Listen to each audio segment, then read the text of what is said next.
talking firearms this hour of the program, and we thank you for joining us. It's 6 minutes following 9 o'clock, a balmy 48 this morning. Everybody is dressed for the weather except for Forrest.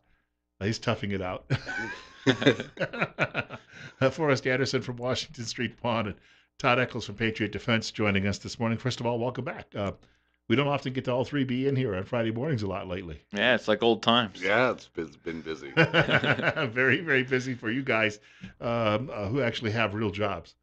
Unfortunately, yes, I have to have a real job. Hey, couple of quick notes before we get started. We talk about firearms, but the reason we talk about firearms is because a lot of this deals with self-defense. And there are a lot of people out there who have different modes of defending themselves, or you just use knives for tools. And they have a lot of the same restrictions, as it turns out, that some places have on firearms.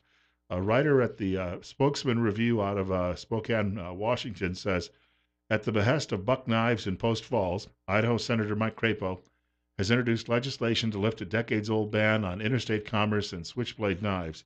His bill wouldn't make any changes to state laws. It would just allow people in states where switchblades are legal to buy them from out-of-state U.S. firms and allow firms like Buck Knives to market them in those states. Now, again, this is a little bit like the movies. We've talked about how people get bent out of shape because James Bond has a suppressor and it goes pew pew. And I think with switchblades, because in the old movies, guys would pull them out and get in knife fights, people have this bad image of them that they're used by gang members and the like. Mhm. But it comes down to this: it's still a useful tool for a lot of people. Well, they're handy. There's some places where you can carry knives where you can't carry guns, so you have something to defend yourself with close quarters. Um, Also, they're quick to deploy. I mean, some of the better ones we have a couple, and man, they're handy. You hear people talk about EDC, stands for everyday carry, and a lot of these people have these little loadouts that they carry in their pockets and such. And if you're going to carry a firearm, you should always carry another defensive tool, and that would be a knife, because they're handy for all kinds of stuff, and then they're also handy to defend yourself if you need to. But the whole idea of the switch is because it's a safety issue. You can carry a regular long knife, Right. but you got the blade exposed. But if you're carrying the switchblade, the safety is that you've got it folded up. And it seems to me that that's a better way to go about doing this. And the way they're designed is if you deploy the blade, so let's say you had it pointed at your leg and you deployed the blade. They're designed so well that that blade will just stop. It won't fully deploy. You Right. can recock it and put it back in, but it's kind of handy that way, in that you don't have to worry about going off in your pocket and stabbing your leg or anything like that. I went to a knife show some years ago, and it's the same market as it turns out for people who own firearms, which, I wasn't totally surprised, but when I got there, I saw a lot of friends who I would have recognized from various gun shows, but they were at the knife shows. So and again, I think a lot of that's related to hunting too, as well, because if you're hunting, you got to have a combination of these things. Well, yeah, and another thing people need to think about too is we talk about firearms here. This is a firearm show, but knives, just because it's legal here doesn't mean it's legal somewhere else. So you really got to watch your knife laws too. They'll jam you up if they want to. They'll jam you up on those just as bad as a firearm in other states. Hmm. And when it comes to the hunting aspect, I mean, as a hunter, that's one of your most important tools. A good knife, a sharp knife, Yep. can save you a ton of time and a ton of headache, because you may find yourself breaking a hip bone. If you've got a good knife, you Yep. can you can take a rock and smack on the back of the blade and break that hip bone. I mean, there's a lot of things you can do with a good knife. I got one I've been using for years, just a buck knife, and it's not real big. And I beat on the back of that thing with rocks and all kinds of stuff, and it's lasted the last 20 years. It's my favorite knife. We have a caller looking to join us, and I want to mention it's 10 minutes now after 9 o'clock on KLIX. And caller, you're up next. You're on the air. Good morning, gentlemen. So could you give us a definition of a switchblade? Because like piranha knives that are made locally, which are great knives to use, is that not considered a switchblade? I have two piranhas. I'm not sure about the terminology. I consider them a switchblade. The blades are contained within the handle. I hit a switch and the blade pops straight out. Exactly. So I would consider those a switchblade. And those That's piranha knives are made locally, and they're some of the best knives you can buy. Agreed. So is that So they're legal in Idaho then? Switchblades are then? Yeah, but what I believe what this bill is trying to do is make it so that Buck can sell these knives in other states other Okay. than Idaho. Okay. I appreciate that clarification. Thank you very much. And Yep. it'd be good for UPS as well, delivering all of these around the country. So it helps out the economy nationwide if we do that. Another quick thing I want to point out about media that I happened to see this past week. A guy by the name of Dana Milbank. He writes for the Washington Post. There's a reason it's called Pravda on the Potomac because guys like him work there. I've seen him on TV, and he's very, very liberal. The headline is the NRA's idea of recreation: assault rifles, armor-piercing bullets, and silencers.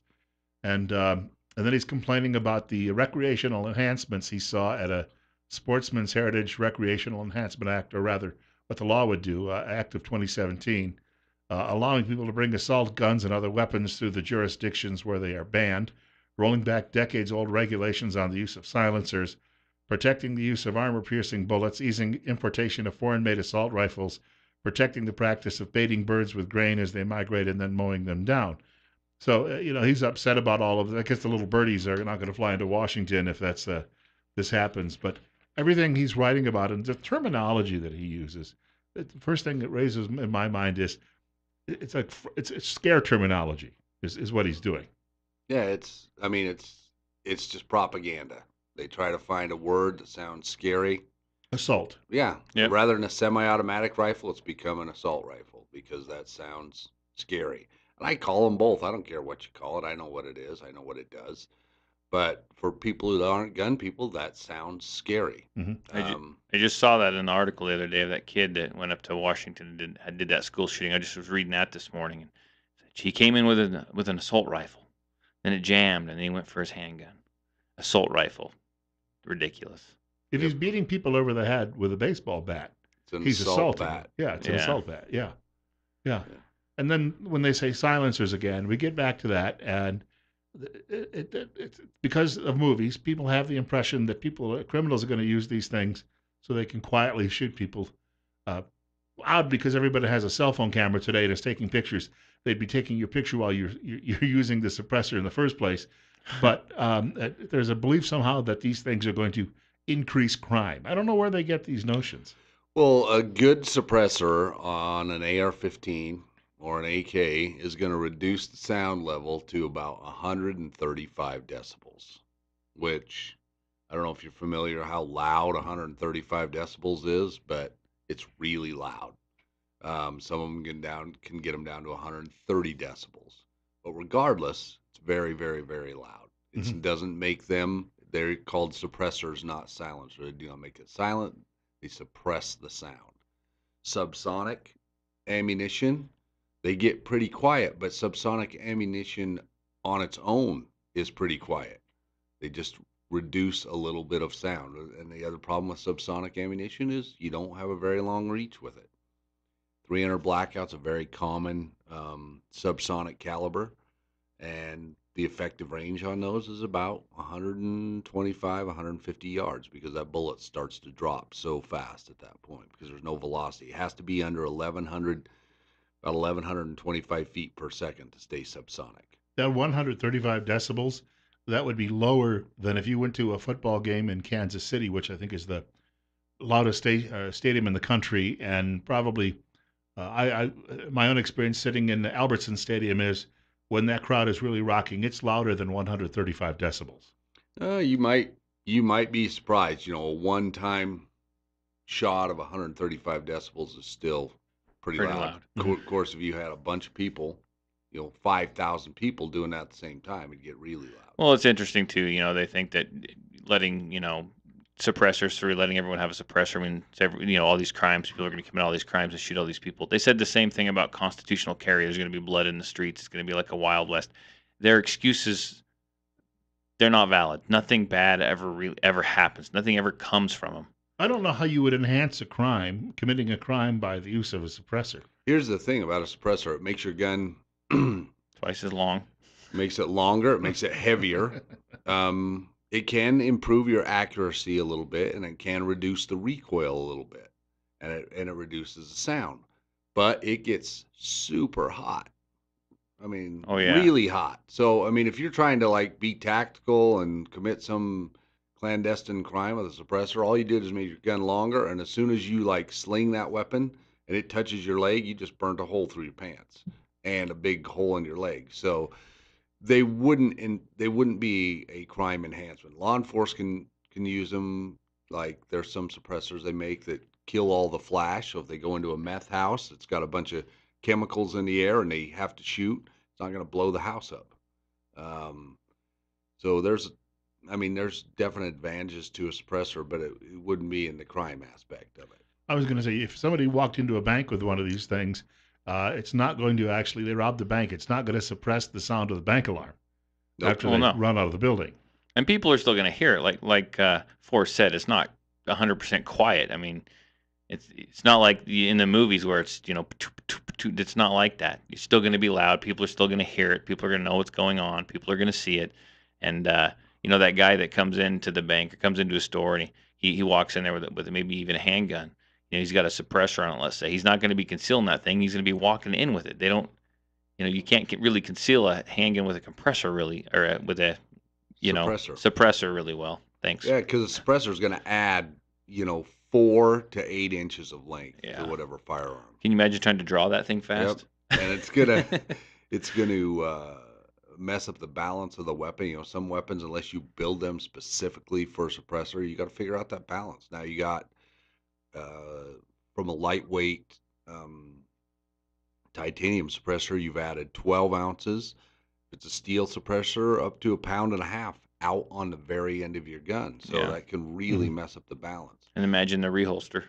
Oh yeah. James Bond never had any problem. He just put it back in his jacket. Yep, and Yep. didn't burn a hole through it or nothing. Nope. Didn't get hot. It's a Teflon he had in there. When we were talking a little bit about this, it just seems that the whole use of a suppressor would be if you're target shooting, you're on a range. The idea is maybe keeps the sound down a little bit so it doesn't bother people who may live a mile away or so. Yeah, it's a safety device. Just like when I think it's switched now. I think they took the Safe Hearing Act and they shoved it into something else. But it's just like what they said. It's a Safe Hearing Act. It's a safety feature. You can shoot without harming or damaging your hearing. Yeah, it just makes like if you go out, when I go out and shoot with my boys. It's polite. We went out on Labor Day and we went down to Hagerman and Shaw's and ran some of the ranges. But we all had suppressed ARs, and man, it was enjoyable because we didn't have to wear hearing protection. You can We could talk. have a regular conversation, and it made it nice. So for recreational stuff, it's awesome. If you're going to go out varmint hunting, Hmm. especially here, unless you get way out, there's homes scattered around, Yeah. and it's kind of a nice thing to do for the people living there. It makes it a little bit quieter for them.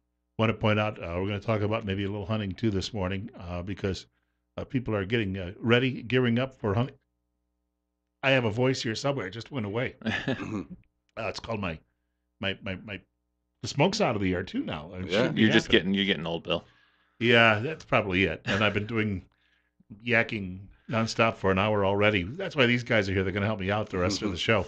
20 minutes after 9 o'clock. It's 50 right now. We've got more coming up. We're talking firearms this morning with Todd Eccles from Patriot Defense, as well as with Forrest Anderson from Washington Street Pawn. Our studio guests, I want to point out Washington Street Pawn is located just a few blocks away from our radio studios, and Forrest Anderson is here from Washington Street Pawn, and Todd Eccles from Patriot Defense. And we've got to ask Todd, maybe right off the top of this segment of the program, Bill Colley with you as well, answering the telephones. But Todd has classes coming up, and you're expanding into different areas when you're holding classes now too. Yeah, I'm doing a lot of private type classes. I did some women's classes the other day, and anything you want. If you come in and maybe you've shot for a while and you just need some fine tuning, or I'm having trouble doing this, why am I pulling left, why am I pulling right, or you just want some pointers or anything, you let me know. I can set up a private class and I'll develop a class around what you need to know. Maybe you've never touched a firearm before. Maybe you're going to go look for a firearm. Even had a lady call me the other day because she doesn't know what firearm to buy. She just wants to shoot a whole bunch. So I can set up something. We can get pricing in there for that, depending on how long you want to be there and stuff like that. And we can set up whatever you want. I do have another enhanced class that I just scheduled. I scheduled it for October 21st. You can get a hold of me, call me, text me. Area code 620-794-6223. And I'll answer any questions. I can get you signed up for that.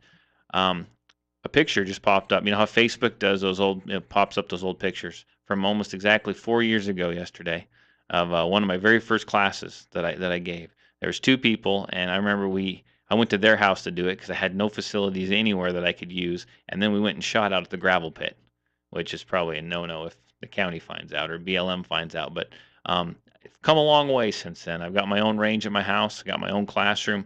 I do everything right there in-house on my property. So kind of made me smile when I saw that. You know what you need to do is have a singles class because a lot of men out there who like to shoot, they'd like to find ladies who like to shoot too as well, so they have something in common. You could do a singles class that way. It's like a dating service. Yeah, the problem with that is men make poor decisions when they're trying to impress women. That's true.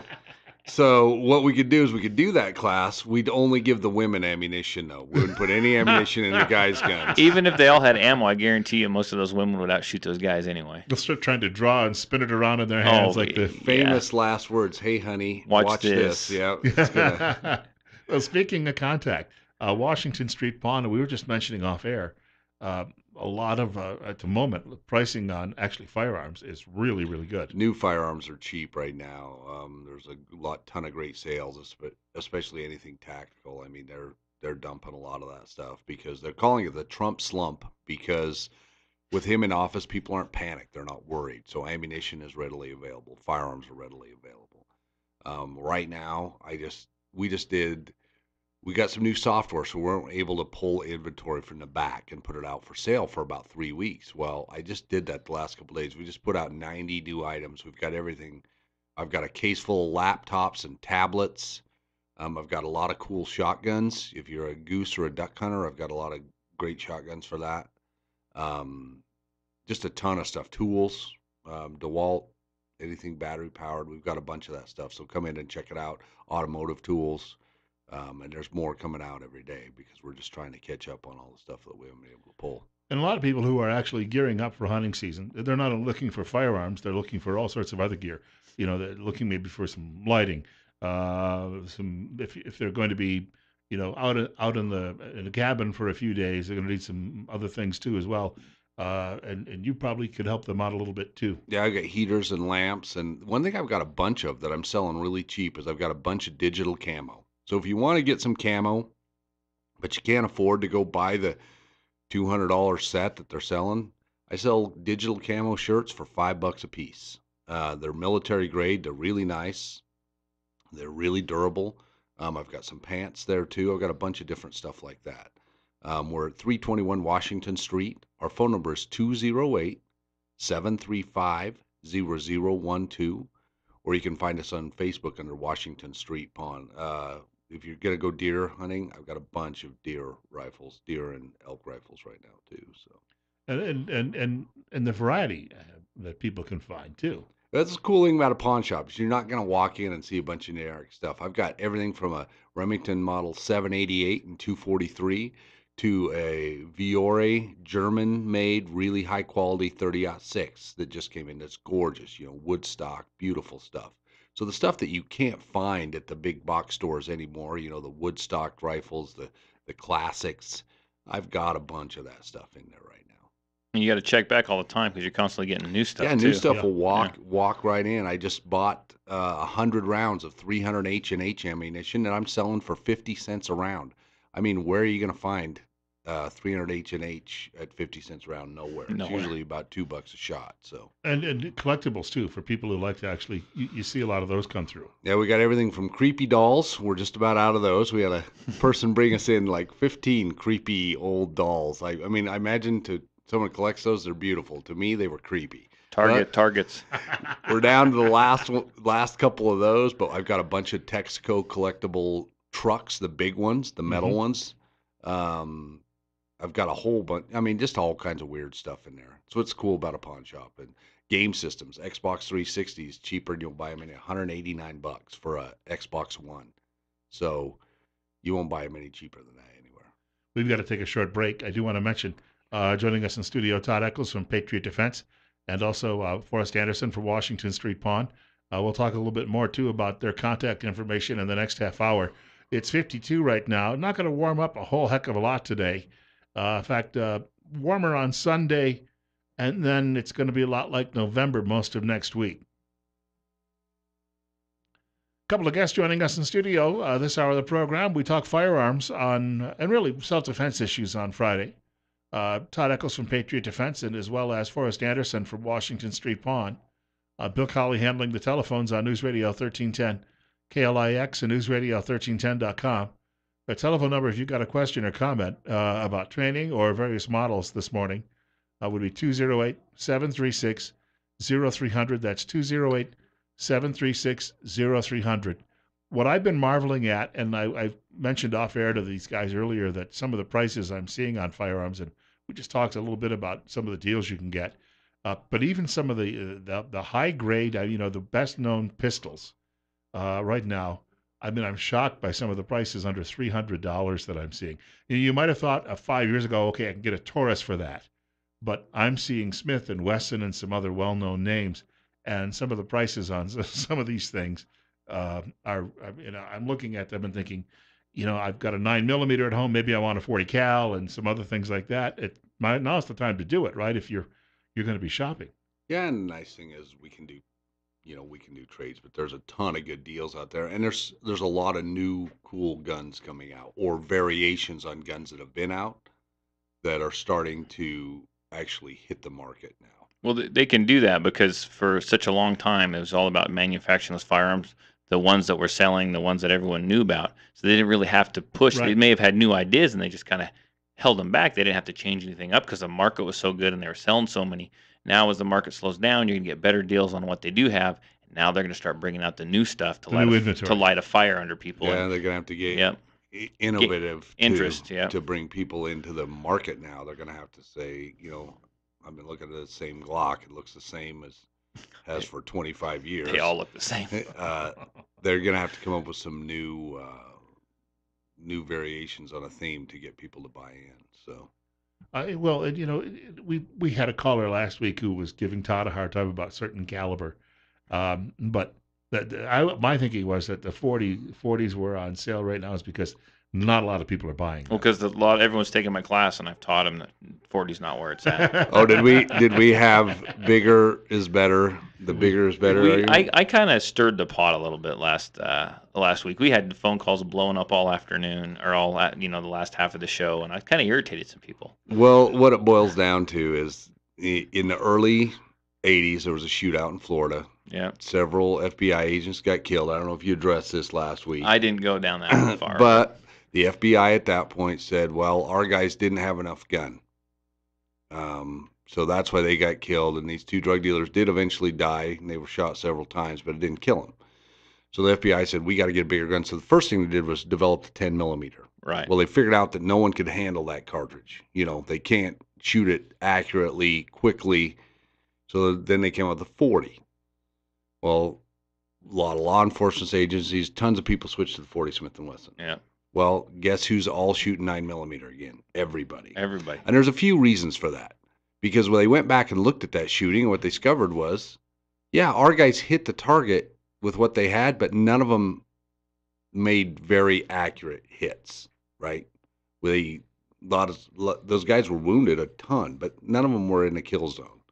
Then they figured out that what's most important is being able to hit the target. So you should shoot whatever caliber you can hit the target with. Yep. Because you can defend yourself better with a 22 if you can hit center mass every time than with a 45 if maybe you can get one hit in the shoulder or something with it and then you can't get it back on target again.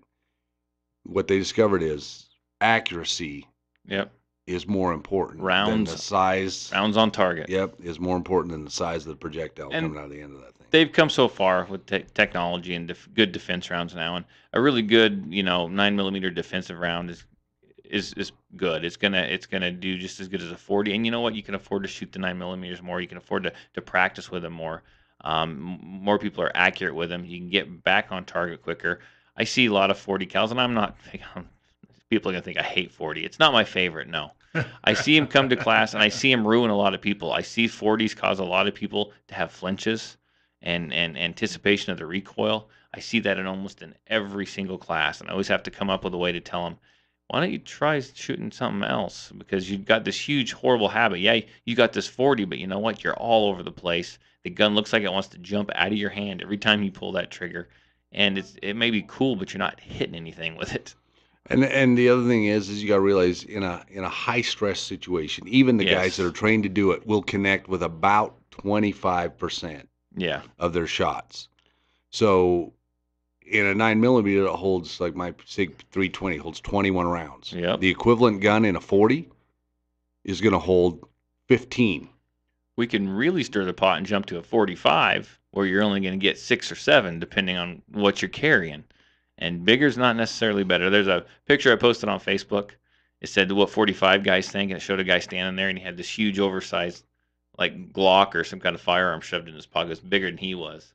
It says this is what 45 guys think. Yeah, the only thing that matters is hitting the target. Yeah. We're going to actually take some calls on this in the next segment by the looks of things. So hold those calls, but we have a hard break. It's coming up on 9:40. Todd Eccles and, of course, Forrest Anderson joining me, Bill Colley, in studio this morning. On Top Story on News Radio 1310, KLIX, and NewsRadio1310.com. We're at 50. Joining us in studio, we have Forrest Anderson from Washington Street Pawn here in Twin Falls. Todd Eccles from Patriot Defense. We want to point out, too, as well, Bill Colley answering the telephones. Telephone number 208-736-0300. And we've been talking about, the Germans, when they, in World War II, they were fond of building bigger things. So they would build these great big tanks that looked very intimidating, but they were slow, and they would run out of fuel. And it was discovered later on that even though the Sherman tanks that the Allies were greatly using in Europe, while they may not have been the best when it came to armor and the like, you could build a lot of them. So you could send in these quick little Shermans at 30, 40 at a time to take on one large Tiger tank. And the Tiger might take out a few of those Shermans, but the Shermans would get around behind the Tiger, the remaining ones, and they'd take it out, which is a little bit like, I think, analogous to what we're talking about when it comes to ammunition. Who runs out first? Yeah, and so but that notion that that somehow 9mm is just but like you say, you get a lot of rounds. I had the opportunity to talk to one of the Navy SEAL commanders down at Shaw's, and I asked him specifically, why do you guys shoot 9mm? And he says, because I can put 2 on the bad guy for every 1 coming back at me if they're shooting 40 or 45. So he can put 2 shots on them for every one, and it's just physics. Yep. I mean, it's just recoil. I mean, 40 and 45 just have more recoil, so the gun's going to jump more. It's going to take longer to settle back on target. And a 9mm, you can just keep level and put more downrange. And you can talk to surgeons. Surgeons have written articles. They say, look, when we looked at a wound channel, we can't tell you what they got shot with. They all look the same. Yeah. So it really comes down to what can you hit the target with. I've sold 22s for self-defense to a lot of people because that's what they're comfortable shooting, and that's what they can hit the target with, and that's what's most important. Oh, exactly. Want to point out just a quick note. It's 9:45, and we're at 51. And the telephone number, if you'd like to perhaps debate these two guys, 208-736-0300, 208-736-0300. None of this is to say that a 40 doesn't have its place, and that there's some uses for it, or a 45. And some people just want to try different things, especially, again, when it comes down maybe being at the range for leisure. 40 does not have its place. 40 is the weird combination of 45 and 9mm, and as far as I'm concerned, there's no place for it. If you want to shoot a 40, just go shoot a freaking 45. Solution? I know. What? Yeah, that's the solution. That's my solution. And we've got a caller with us chiming in. Caller, you're up next. You're on the air on KLIX. Hey, I got a question. So when I went to purchase my handgun, it was a Smith & Wesson 40. And the guy that I bought it from looked at me and said, well, you're a big boy. You can handle something like this. It's my first gun, and I wasn't sure exactly, what kind of gun I should buy and everything. I am a bigger guy, so what kind of gun would you suggest for a big guy like me to buy? Well, they make firearms in every different size. Yep. The biggest thing about if you're a big guy, you got big hands, you're going to want one with an appropriate frame size. Mm-hmm. And most of these guns have back straps and frames that you can switch out to bigger size. Probably a double stack. Yeah. As far as caliber goes, I mean, that's I don't know. That's salesman logic. He probably had a bunch of 40s he couldn't sell, so he kind of pushed you into a 40. A good salesman's gonna, or someone that's really concerned about you, wants you to come back and buy again, is gonna say, you know, what do you want? What's the application? Um, I don't. I sell some 40s. If people come in and want one, I'm not going to tell them. I'm not going to legislate what they want to shoot, but I'll generally guide people to a 9mm. If you're a bigger guy and you got big paws, big mitts, and so you're gonna need a larger frame handgun, and you want to go with a 9mm, you can get a good double stack, and you can hold up to 19 or 21 rounds. I mean that's awesome, and it to be a full size handgun. If you are a bigger guy and you are going to conceal carry it, you can conceal that a lot easier than someone else. There's a lot of good options. I mean, I'm going to throw out the Glocks. There's something like that. You could go with the Springfield Armory XDM. They got a decent sized grip, and they're really nice shooters. You got some HKs. I mean, every Smith and Wessons, they're all going to offer a 9mm double stack with interchangeable back straps. So I check those out. And of course, you can always trade that in with Washington Street Pawn. Yeah, we take trades. We do trades all the time, and we try to really treat you right. I mean, we really focus on taking great care of our customers. All of our guns have a lifetime warranty on them, whether new or used. Our new ones come with a lifetime free replacement warranty. So if the gun ever breaks, you literally come in, set it on the counter, say, Forrest, this gun broke. I call the distributor. They send me a brand new gun to replace it. With a used gun, if it breaks, you bring it back, and I'll fix the part on it and get it back to you. That's really what matters. I mean, if you've been our shop, we're a little teeny shop. We can't compete with all the fancy lighting and all the fancy cases and all the things that some of these other stores have, but we're local. We donate to every cause that comes our way. If we can, we'll try to do something. Right now, we're still doing that raffle for that family out in Murtaugh. People have been pretty good about that. We're up over 1,200 in raffle tickets, but we would love to increase that. We're drawing for that gun October 14th. We would love people to come in and be a part of that. We've had so many people walk in and just be like, I'll take 20 tickets. We had a dairy come in, and they bought $500 worth of tickets. But we do need more people. We're going to do that raffle on the 14th. The gentleman's lost his leg at this point. It's going to be lifelong, life-altering circumstances for them, and we really need a community to get behind this. Someone came into my store this week, and I'm sorry to monopolize right now. You're fine. But this was such a quote. He came in and he was discouraged. He says, well, you can't change the world. And in my mind, I said, well, you can't change the world, but you can change the world for one person. If we all focused and said, I want to change the world for one person, the world would change. But we look at this, we look at our government, we look at these politicians, and we get discouraged because they're just going to shove down our throat whatever they want to do. They don't listen to us anyway. But we need to quit looking at them, and we need to look to our neighbor, and we need to look to our community, and we need to change the world for one person. This little family, we could change the world for them if everybody got behind this. And there's a ton of causes. There's Irma relief, there's Harvey relief, there's all these things, but this is something right here in our community. Local. It starts at home. Yep. We have a caller with us. Caller, you're up next. It's about 10 minutes from 10 o'clock. Go ahead. Morning. I love this discussion that you're having about calibers and whatnot. I have some experience. I lost a couple. I'm former law enforcement, and I lost a couple of associates in a drug raid here locally. Oh, it was probably 15 years ago. And immediately after, the suspect was, shot multiple times, but he still managed to take out 2 deputies. And immediately, the answer is switch from 9mm to 40 caliber. But if you look, looking back at that incident, he was all shot around the waist area and, around the legs and in that area, and it had no effect.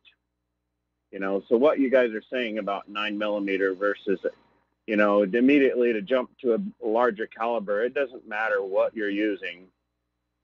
If you're proficient with your weapon, it's going to work for you. I was wondering if you guys know how close is the silencer law coming to?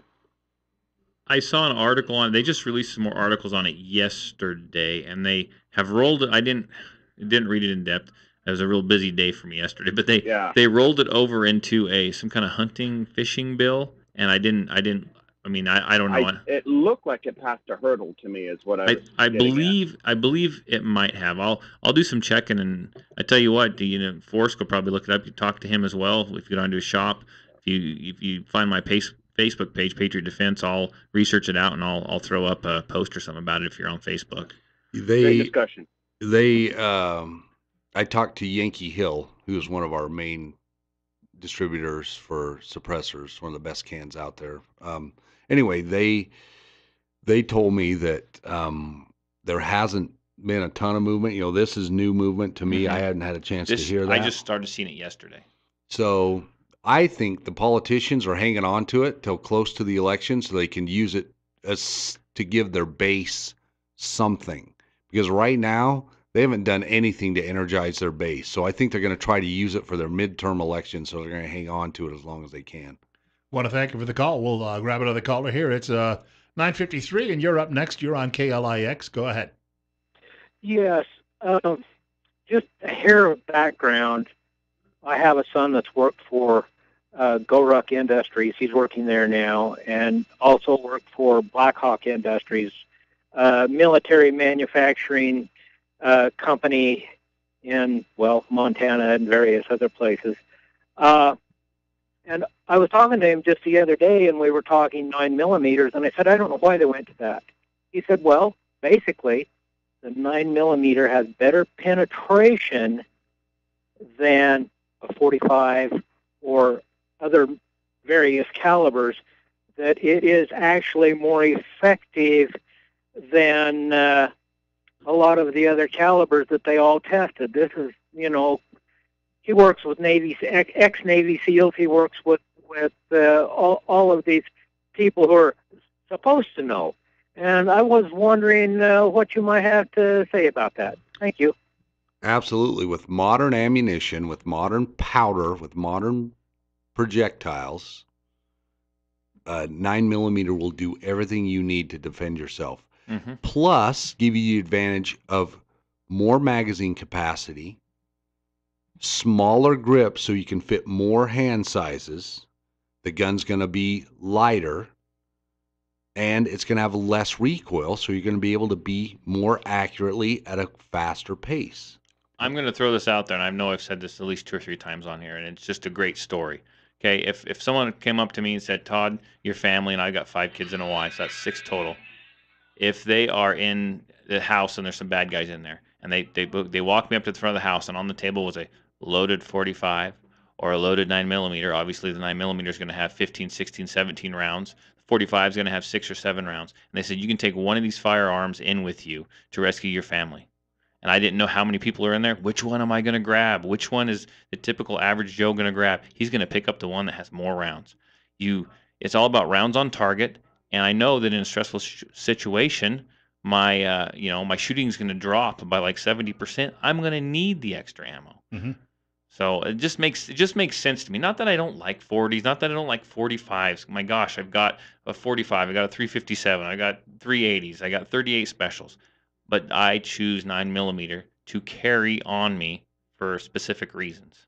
And if you talk, there's tons of articles on this, but if you talk to trainers, like you could survey all the people doing training in this country, 99% of them would say carry a 9 millimeter for self-defense. 90% of the people that come take my class, 9 millimeters. I know that they have those. And I see them, and I know that because I pick up the brass, and I've got buckets upon buckets upon buckets of 9 millimeter brass.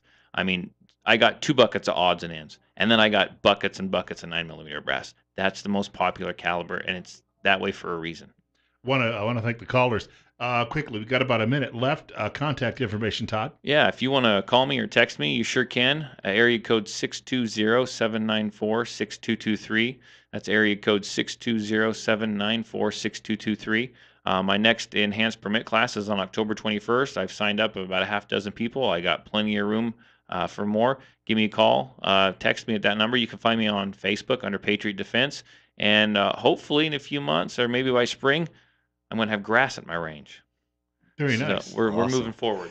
Washington Street Pawn for me. You can stop by in the shop and pick up one of Todd's cards. I got a stack of his cards down there. 321 Washington Street. We're 3 blocks south of Addison on Washington Street.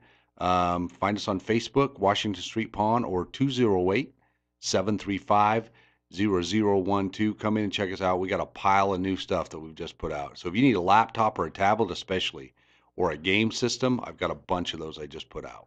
Let me clarify. I don't clarify marijuana and shooting at the same time. So when I said I was going to have grass at my range, that means I'm putting down some grass on the Sod. berm, some sod to make it nicer. Because I know someone would point that out. I saw my first sod commercial on TV last night. I don't think I've seen one of those in 2.5, nearly 3 years I've lived here. But I thought, all right, so we actually have companies that'll put that in for you. Absolutely. Good thing. We're going to take a break. Rush Limbaugh's program coming up next. Following, I want to thank our guest too. Rush following the news at 10 o'clock from Fox. And God willing, the creek don't rise. I'll be back here on Monday morning between 8 and 10 o'clock.